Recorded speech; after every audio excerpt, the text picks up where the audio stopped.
J Hibb, Stretford, Paddock. That's Joe Smith. Sociedad won. Manchester United won. We're halfway through this epic encounter with the Spanish Giants. I mean, there was some positives from tonight. Obviously, Zirkzee getting his goal. Manchester United created some chances. I wasn't that impressed with Sociedad, and there's still some negatives because the tie's still in the balance. Obviously, we gave away a penalty, bit annoying.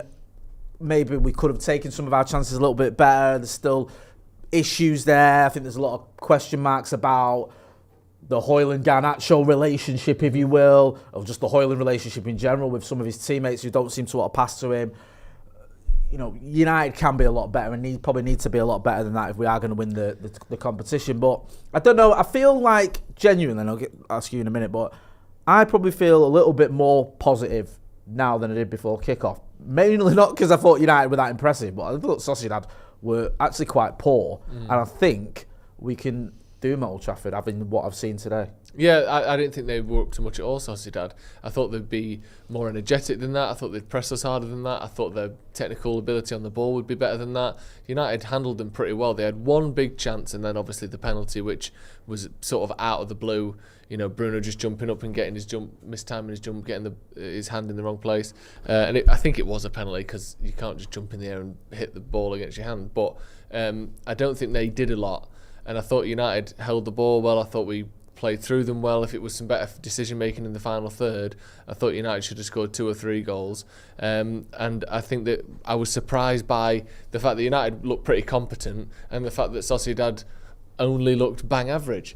2 things I didn't think would happen today. I thought Sociedad would be quicker and better than that, and I thought United would struggle like we have done for most of the last 3 months. But we actually looked all right. It wasn't a great performance. It was a sort of average performance, but we haven't had many average performances recently. You know, it's been either pretty good, actually, that was good against Arsenal, Liverpool or City, or that was horrific tonight. They're the 2 options. Better than expected or horrific. And tonight was actually comfortingly somewhere in the middle.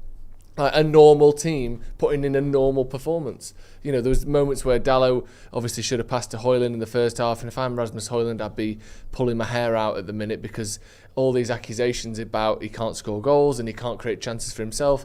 Sometimes your team has to create the chances for you, and he did everything, Dalot, except put the ball into Hojlund, who is, you know, near side of his man, goal side of his man, onside, running onto the ball, and you don't put the ball at his feet. It's just, you know, a little bit sort of preposterous, really, when you think of all the stick he's getting. You think you'd want to help your teammate out there, and it's not like he was cutting it back to, you know, Mbappe on the edge of the box. I think it ended up with Dorgu or someone else who hasn't scored for 12, 15 games either. So he needed to help his teammate out, Dalot, and he just did the wrong thing completely.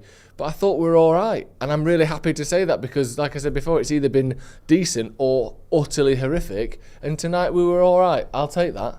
Yeah, there's someone here. I agree. I'll take it. There's someone there that said, Joey Jobo says missed opportunity, especially given home form are late. I understand that because it was one of those where you think they're there for the taking, but like other people have said, unless Zubimendi comes in and he's absolutely unplayable, then I would actually fancy us against them. I don't think they offered a lot at all, and I think that Manchester United, even though we've not been great this season, we can be better than we were tonight. Yeah. And also, I think there's enough there. You can see that if you work on a couple of things, like if we play like that again and maybe take our chance a little bit better, then plus if you know the crowd's up for it, then we can get a result against Sociedad. They're not that good at all.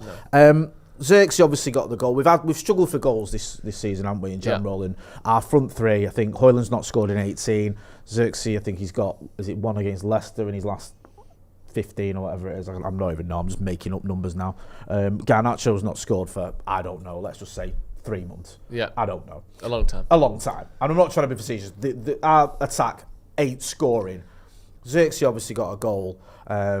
What did you make of his performance, the fact he scored? Do you think that's something he can maybe build on, or do you think it's okay or whatever? No, I thought he'd played well, Zirkzee. I thought some good touches, good passes. He seems to be growing on that side of the game. His finish was nice. A little bit weird from the goalkeeper because the ball went in basically down the exact centre of the goal. Yeah. And this is really bad to use him as the comparison, but it almost had a feeling of like the sort of goal Onana would concede. Do you know, we just go, how is he not on it? Like the goalie sort of dived around it and moved out the way of it a little bit, and we've seen Onana make similar mistakes in recent months. But it was a nice finish, and he hit it crisply, and he hit it first time, which always can wrong for a goalkeeper, and he hit it sort of through a crowd as well. It was a really good finish. But some of his touches and build up and passing has been really good today. Again, I still think he lacks a little bit of speed, a bit of physicality to go past a player. He kind of has to do everything in front of the opposition rather than he doesn't really penetrate very well on the ball. But he played well, and he was far less wasteful than some of our other players, and he actually put in a pretty difficult finish. Side foot, first time from 18 yards out isn't an easy goal. Even if it only went down the centre of the goal, he still hit it well. So yeah, I'm impressed by him, and I think I feel a bit sorry for Hojlund. I feel a bit frustrated by Garnacho. I feel a little bit impressed by Zirkzee, which again, there's not been much to be impressed by in the last few months, and he was actually good tonight. So yeah, I'll take that. Just on Hojlund, where do you stand on him at the minute? Because we've seen some really good moments from Rasmus Hojlund. We've seen some good goals in that first season. We've seen a player there that you think, okay, this is someone who could do a job for Manchester United, especially when you look at how young he is and the physicality he's got, and you think, okay, yeah, there's a player there. He obviously scored goals in the Champions League. Once he got going in the Premier League as well, he started scoring in the Premier League. This season's obviously been a real struggle for him, and especially these last 19 games now, I think it is, since he last got a goal. He's not helped by the lack of service. He's not helped by the fact his teammates just don't seem to want to give him the ball. But then ultimately as well, there's a sense of responsibility with him. So where do you stand on it? My overriding feeling with Hojlund is I feel sorry for him. I think he's in a situation that's always going to be difficult to thrive in, and that's shown by the fact that none of our strikers have scored any more than 3 league goals this season. It's not like everyone's scoring goals but Hojlund can't get in on the act. There is no act. He has to make it himself, and some strikers will be able to do that. You stick a Ruud van Nistelrooy up front, or maybe someone a bit more dynamic like a Wayne Rooney up there. He'd force chances, he'd force situations, and run past someone 1-2, put it in. But Hojlund's not like that. He relies on people giving him the ball, and obviously there's the whole conversation about making chances for himself, which I've referenced before. But you can't force people to pass to you. And I feel sorry for him in that regard. And sometimes we're looking at a chance now, I think, which ended up being from Garnacho, and Hojlund's behind his man the whole time. So no one could have got the ball to him, regardless of what they tried. Yeah. And he isn't great at making space and finding room for himself and making chances. But at the same time, you can tell that his teammates are a little bit sick of him. They're a little bit, I'm not going to pass to him. I'll go myself instead. In the case of Garnacho, you look up, see Hojlund and go, fuck that. I'm going to go past my defender and put it in myself. And usually he doesn't end up doing it. So I just feel sorry for him. And as I've said a million times, everyone knows this. He shouldn't be United's leading number 9. He should be second fiddle, coming through behind a much more established and better player. And fair enough, we spent 60 million on him, so you'd hope he'd get there one day. But you can just crush someone's development by bringing them through the wrong way. It's not necessarily the case that if Hojlund had come to United for 60 million, or if he'd gone to Dortmund for 25 million, we'd probably see 2 different careers and 2 different players right now.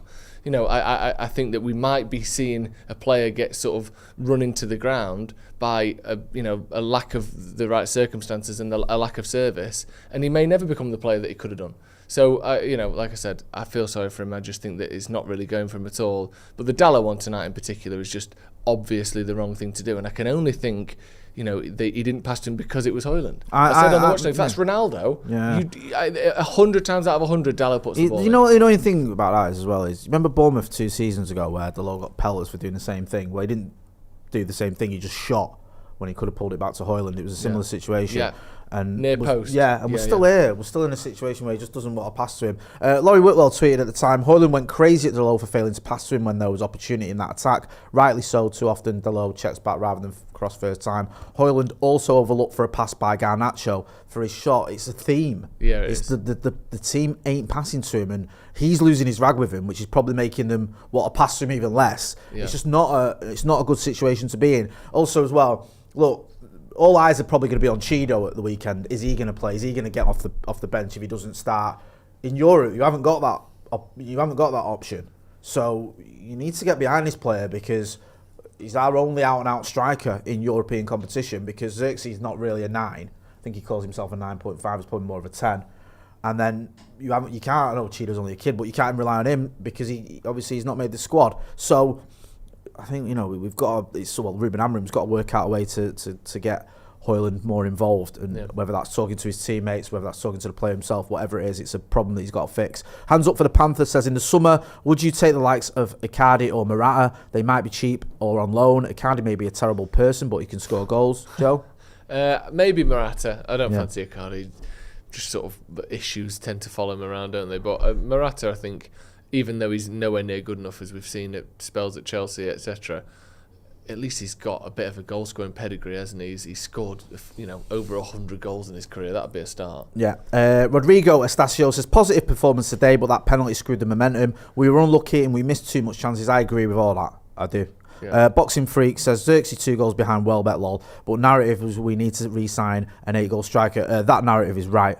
Also, Brighton, aren't they probably all Premier League goals? Yeah, I think he's not. Yeah, Welbeck's not been in Europe, so and also Welbeck's missed a chunk of the season with injury. Yeah. But listen, forget about Danny Welbeck or whatever. We need a striker. Yes. We need I don't think Zirkzee. Yeah, done well. I like Zirkzee, but he's not a goal scorer. I know he got a goal tonight. We need someone who can get goals. Yeah, we do. We need. Me and you were chatting about this the other day. If we haven't got money, then even someone like Jonathan David, who is not my first choice, but he's at least a striker who's scored 60 goals in the last 3 seasons. Yeah. He regularly gets bit of pedigree in it.